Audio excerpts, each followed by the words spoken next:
बिस्मिल्लाहिर्रहमानिर्रहीम अस्सलाम वालेकुम। आज हम डिस्कस करेंगे कि नादरा जो सा हमारी काफ़ी ज़्यादा इन्फॉर्मेशन एफबीआर को प्रोवाइड कर रहा है, वो कौन कौन सी इन्फॉर्मेशन प्रोवाइड की जा रही हैं और किस किस ज़राए से प्रोवाइड की जा रही हैं। वो तमाम इस चीज़ें हम थोड़ा सा इस लेक्चर के अंदर डिस्कस करेंगे। आप लेक्चर को एंड तक देखिएगा ताकि आपको पता चल जाए कि हमारी जो इन्फॉर्मेशन है वो एफबीआर तक कैसे जा रही है। नंबर वन थिंग हमारे पास है कि जो सा हम लोग अपना जैज़ कैश यूज़ करते हैं, ईजी पैसा यूज़ करते हैं, हम कोई मोबाइल फ़ोन के रजिस्ट्रेशन कराते हैं, जैसे आईफ़ोन है हम उसकी रजिस्ट्रेशन पीटीए से अप्रूव करवाते हैं। जहाँ-जहाँ पे हमारा आईडी कार्ड नंबर यूज़ किया जा रहा है, वो सारी की सारी जो इन्फॉर्मेशन है वो नादरा एफबीआर को एक लेटर के ज़रिए ट्रांसफ़र कर देता है। ठीक है? अब इसका मकसद क्या है? इसका मकसद सिर्फ़ और सिर्फ़ ये है कि जो टैक्स पेयर है उसकी जो तादाद है वो डबल हो सके। क्योंकि पहले जो हमारे पास तादाद है वो कम है और नादरा की कोशिश है एफबीआर के साथ मिल के ताकि वो जितने भी हमारे टैक्स पेयर हैं उनकी तादादों को दुगना कर सके। नंबर 2 हमारे पास है कि प्रॉपर्टी से रिलेटेड जितनी भी इंफॉर्मेशन है वो क्या कर रहा है एफबीआर, वो प्रॉपर्टी जो हमारे डिपार्टमेंट है उससे सारी की सारी इंफॉर्मेशन एफबीआर को ट्रांसफ़र की जा रही है। जितनी भी हमारी एग्रीकल्चर एग्रीकल्चर इनकम है, एग्रीकल्चर जितनी भी हमारी लैंड है, अभी तक तो वो एग्जैम्ड है क्योंकि उसके ऊपर आने वाले दिनों में हो सकता है टैक्स वगैरह लगा दिया जाए। वो सारी की सारी जो इन्फॉर्मेशन है वो सारी इन्फॉर्मेशन एफबीआर को प्रोवाइड की जा रही है ताकि एफबीआर उस अपना एक क्राइटेरिया बनाए और उसके साथ पता चले कि हमारी कितनी ज़्यादा ऐसी लैंड है जिसके ऊपर टैक्स नहीं लग रहा। नंबर 3 हमारे पास है कि बैंक बैलेंसेस भी सारे के सारे जो है वो बैंक सारी की इन्फॉर्मेशन एफबीआर को प्रोवाइड कर रहे हैं। अब जो इन्फॉर्मेशन प्रोवाइड की जा रही है बेसिकली अभी वो सिर्फ और सिर्फ जो फाइलर पर्सन है उनकी इन्फॉर्मेशन प्रोवाइड की जा रही है कि यानी आपके अकाउंट में जितना कितना डिपॉजिट हो रहा है। अगर आपके अकाउंट में 10 मिलियन डिपॉजिट हो रहा है या आपके अकाउंट से 1 मिलियन विड्रा हो रहा है या आप क्रेडिट कार्ड यूज़ कर रहे हैं या बैंक से प्रॉफिट आ रहा है, वो पर्सन है जो फाइलर हैं उनकी इन्फॉर्मेशन तो एफबीआर को प्रोवाइड की जा रही है लेटर के जरिए, जो हमने पिछले अपने लास्ट लेक्चर में पढ़ा था। फार्म ए, फार्म बी, फार्म सी, फार्म डी के जरिए ये तमाम इन्फॉर्मेशन जो सी है वो सारी की सारी इन्फॉर्मेशन एफबीआर को प्रोवाइड की जा रही है।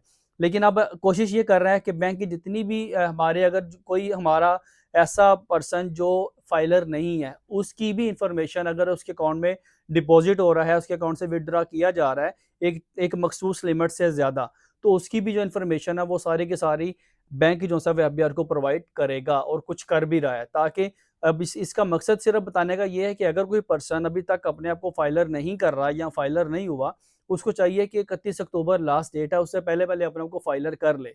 ठीक है? क्योंकि अभी आपके पास टाइम है कि अभी आप अपनी तमाम चीज़ों से आप मुश्किलात से बच सकते हैं। वो इसलिए बच सकते हैं क्योंकि अभी आपके पास टाइम है कि आप अपने आप को फाइलर करें, अपनी तमाम चीज़ें लीगल तरीके से शो ऑफ करवा लें। ठीक है?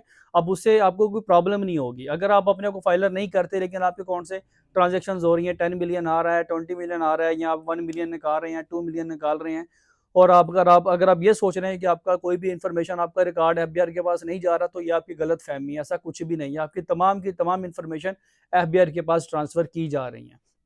नंबर 4 हमारे पास है कि फ़ॉरेन ट्रैवल। फ़ॉरेन ट्रैवल अगर आप 1 साल के अंदर जितने भी ट्रैवल करते हैं, उसकी भी इन्फॉर्मेशन आपकी सारी की सारी एफबीआर को प्रोवाइड की जा रही है। ठीक है? क्योंकि आपका जो सा वो पासपोर्ट है, आपके आईडी कार्ड के ज़रिए ही आप इन आउट होते हैं।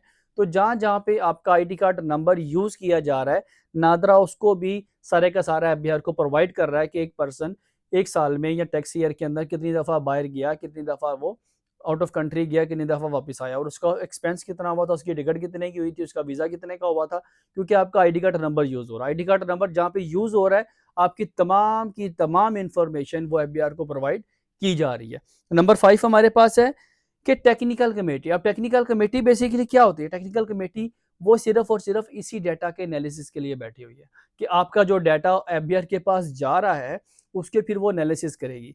एनालिसिस करने के बाद ही वो तमाम चीज़ें देखेगी कि किसको नोटिस डालना है, किसको नोटिस नहीं डालना। ठीक है? टेक्निकल कमेटी का मकसद यही है कि वो देखेगी कि किस के अकाउंट में ट्रांज़ैक्शंस हो रही हैं, जो फाइलर है या नहीं है।